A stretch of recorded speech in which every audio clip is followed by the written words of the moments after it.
Page ವತಿಯಿಂದ ವಿಶ್ವ Alzheimer ತಿಂಗಳನ್ನು September 7ರಂದು ಮಂಗಳೂರಿನ ಕದ್ರಿ ಪಾರ್ಕ್ನಲ್ಲಿ ಆಯೋಜನೆ ಮಾಡಲಾಗಿದೆ ಎಂದು ಯನಪೋಯ ಡೀಮ್ಡ್ ಟು ಬಿ ಯೂನಿವರ್ಸಿಟಿಯ ಜೀರಿಯಾಟ್ರಿಕ್ ಮೆಡಿಸಿನ್ ವಿಭಾಗದ ಎಚ್ಒಡಿ ಡಾಕ್ಟರ್ ಪ್ರಭಾ ಅಧಿಕಾರಿ ತಿಳಿಸಿದರು.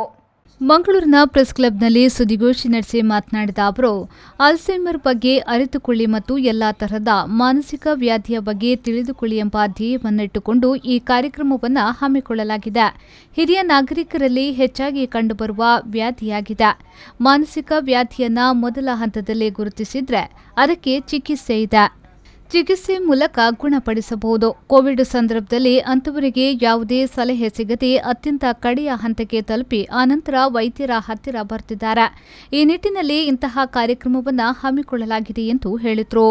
ಈ ಕೋವಿಡ್ ಟೈಮ್ಸ್ ಅಲ್ಲಿ ಏನಾಗಿದೆ ಅಂದರೆ ಮೈಲ್ಡ್ ಆಗಿ ಈ ಡಿಮೆನ್ಷಿಯಾ ಇದ್ದವರು ಇರ್ಬೋದು ಅಥವಾ ಬೇರೆ ನರರೋಗಗಳಿರ್ಬೋದು, ಅದೆಲ್ಲ ಕೋವಿಡ್ ಟೈಮ್ಸಲ್ಲಿ ಅತ್ಯಂತ ಅಧಿಕ ಆಗಿ ಅವರು ಕಡೆಯ ಹಂತಕ್ಕೆ ಬೇಗ ತಲುಪ್ತಾ ಇದ್ದಾರೆ.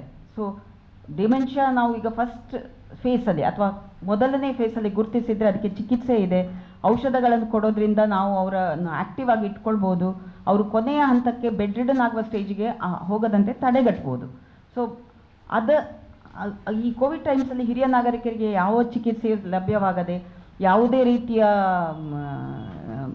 ವೈದ್ಯರ ಸಲಹೆ ಅಥವಾ ಉಪಚಾರ ಸಿಗದೆ ಆ ಡಿಮೆನ್ಷಿಯಾ ರೋಗ ಅತ್ಯಂತ ಕಡೆ ಹಂತಕ್ಕೆ ತಲುಪಿ ಅದರ ನಂತರ ನಮ್ಮ ಹತ್ರ ಬರ್ತಾ ಇದ್ದಾರೆ, ವೈದ್ಯರ ಹತ್ರ ಬರ್ತಾ ಇದ್ದಾರೆ. ಹಾಗೆ ಇನ್ನೊಂದು ಕಾಯಿಲೆ ತುಂಬ ವೃದ್ಧಿಯಾಗಿರೋದು ಅಂದರೆ 500 ಪಟ್ಟು ವೃದ್ಧಿಯಾಗಿರೋದು ಅಂದರೆ ಪಾರ್ಕಿನ್ಸೋನಿಸಮ್ ಕಾಯಿಲೆಗಳು.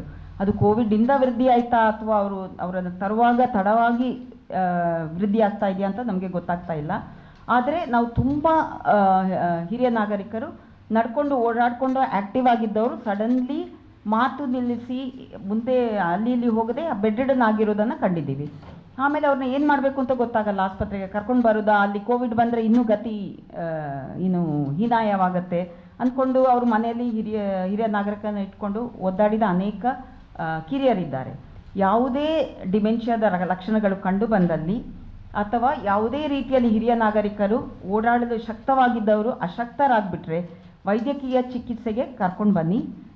ನಾನು ಪ್ರಭಾಧಿಕಾರಿ ಯನಪೋಯ ಮೆಡಿಕಲ್ ಕಾಲೇಜ್ ಮೊದಲನೇ ಬಾರಿಗೆ ಜೀರಿಯಾಟ್ರಿಕ್ ವಿಭಾಗ ಅಂತ ಅದನ್ನು ಶುರು ಮಾಡಿ ಅದು ನಮ್ಮ ಮೆಡಿಕಲ್ ಕೌನ್ಸಿಲಿನ ಮಾನ್ಯತೆ ಪಡೆದಿದೆ. ಅಂದರೆ ನಾವು ಈಗ MD ಜೀರಿಯಾಟ್ರಿಕ್ ಮೆಡಿಸಿನ್ ಮಾಡಿ ನಾವು ಹಿರಿಯ ನಾಗರಿಕರ ಈ ಸಮಸ್ಯೆಗಳಲ್ಲಿ ಅನೇಕ ಟ್ರೈನಿಂಗ್ ಕೊಟ್ಟು ಅವರಿಗೆ ಸ್ಪೆಷಲೈಸ್ಡ್ ಕೇರ್ ಸಿಕ್ಕುವ ಹಾಗೆ ಮಾಡಲಿಕ್ಕೆ ನಾವು ಶಕ್ತರಾಗಿದ್ದೀವಿ. ಇದೇ ವೇಳೆ ಬ್ರೈಟ್ ಹೋಮ್ ಹೆಲ್ತ್ ಕೇರ್ನ ಸಿಇಒ ಮೋಹನ್ ರಾಜ್ ಅವರು ಮಾತನಾಡಿ, ಸಂಶೋಧನೆಯ ಪ್ರಕಾರ 70% ಜನರು ಅಲ್ಝೈಮರ್ ಕಾಯಿಲೆಗೆ ತುತ್ತಾಗುತ್ತಿದ್ದಾರೆ. ಅದಕ್ಕಾಗಿ ಕಳೆದ 5 ವರ್ಷದಿಂದ ಮಾಹಿತಿ ಕಾರ್ಯಾಗಾರವನ್ನ ನಡೆಸುತ್ತಿದ್ದೇವೆ ಎಂದು ಹೇಳಿದರು. ರಿಸರ್ಚ್ ಪ್ರಕಾರ ಅಥವಾ ಸರ್ವೆ ಪ್ರಕಾರ 70% of the people they don't know about the Alzheimer's disease ಅಂತ. ಅದಕ್ಕಾಗಿ ನಾವೀಗ ಒಂದು ಕಳೆದ 5 ವರ್ಷದಿಂದ ಈ ಒಂದು ಅವೇರ್ನೆಸ್ ಕೊಡ್ತಾ ಇದ್ದೇವೆ. ನಾನೀಗ ಆಲ್ಮೋಸ್ಟ್ 31 ಇಯರ್ಸ್. ನನ್ನ ಫ್ರೆಂಡ್ಸ್ನವರೆಲ್ಲ ಕೇಳ್ತಾ ಇದ್ರು ಅಲ್ಝೈಮರ್ಸ್ ಅಂದರೆ ಏನಂತ. Many people they don't know. ಆದರೆ ಇವಾಗ ಸ್ವಲ್ಪ ಅವ್ರಿಗೆ ಗೊತ್ತಿರ್ತದೆ. ಅದೇ ರೀತಿ ನಮ್ಮದು ಹೋಮ್ ನರ್ಸಿಂಗ್ ಸರ್ವಿಸ್ ಇದೆ, ಅದರಲ್ಲಿ ತುಂಬ ಮಂದಿ ಇವಾಗ ಅಲ್ಝೈಮರ್ಸ್ ಅಂತ ಹೇಳಿ ಅವರು ಕೇಳ್ತಾರೆ. ಕೇಳುವಾಗ ನಮ್ಮ ತಾಯಿಗೆ ಅಥವಾ ನಮ್ಮ ತಂದೆಗೆ ಹುಷಾರಿಲ್ಲ ಅಂತ ಮುಂಚೆ ಹೇಳಿದರೆ ಅದನ್ನು ಅವರಿಗೆ ಫೈಂಡ್ ಔಟ್ ಮಾಡಲಿಕ್ಕೆ ಆಗ್ತಾ ಇರಲಿಲ್ಲ ಅಥವಾ ಅದು ಮರೆವು ರೋಗ ಅಂತ ಹೇಳಲಿಕ್ಕೆ ಗೊತ್ತಿರ್ತಿರಲಿಲ್ಲ. ಅದರಿಂದಾಗಿ ಈ ಒಂದು ಅವೇರ್ನೆಸ್ ನಿಜವಾಗ್ಲೂ ಬೇಕು. ಮತ್ತು ಈ ಒಂದು ಪ್ಯಾಂಡಮಿಕ್ ಟೈಮಲ್ಲೂ ನಾವು ಆದಷ್ಟು ಮಂದಿಗೆ ಈ ಒಂದು ಅವೇರ್ನೆಸ್ಸನ್ನು ಕೊಡಲಿಕ್ಕೆ ಟ್ರೈ ಮಾಡುವ. ಆವಾಗ ಮಾತ್ರ ಮ್ಯಾಕ್ಸಿಮಮ್ ಪೀಪಲ್ಗೆ ಇದು ರೀಚ್ ಔಟ್ ಆಗ್ತದೆ ಆ್ಯಂಡ್ ಇದೊಂದು ಡಿಸೀಸ್ ರ್ಯಾಪಿಡ್ಲಿ ಗ್ರೋತ್ ಆಗ್ತಾ ಇದೆ. ಈ ಸಂದರ್ಭದಲ್ಲಿ ಸುದ್ದಿಗೋಷ್ಠಿಯಲ್ಲಿ ಎಂಎಎಯ ಸ್ಥಾಪಕರಾದ ಜೆರಾಡಿಯನ್ ಡಿಸೋಸಾ, ಸ್ಫೂರ್ತಿ ಚಾರಿಟೇಬಲ್ ಟ್ರಸ್ಟ್ನ ಡಾಕ್ಟರ್ ಸಿವಿ ರಘುವೀರ್, ಲೊರೆಟೋ ಪಿಂಟು ಉಪಸ್ಥಿತರಿದ್ದರು. ಶರಸಾಲ್ಯನ್, ವಿ4 ನ್ಯೂಸ್, ಮಂಗಳೂರು.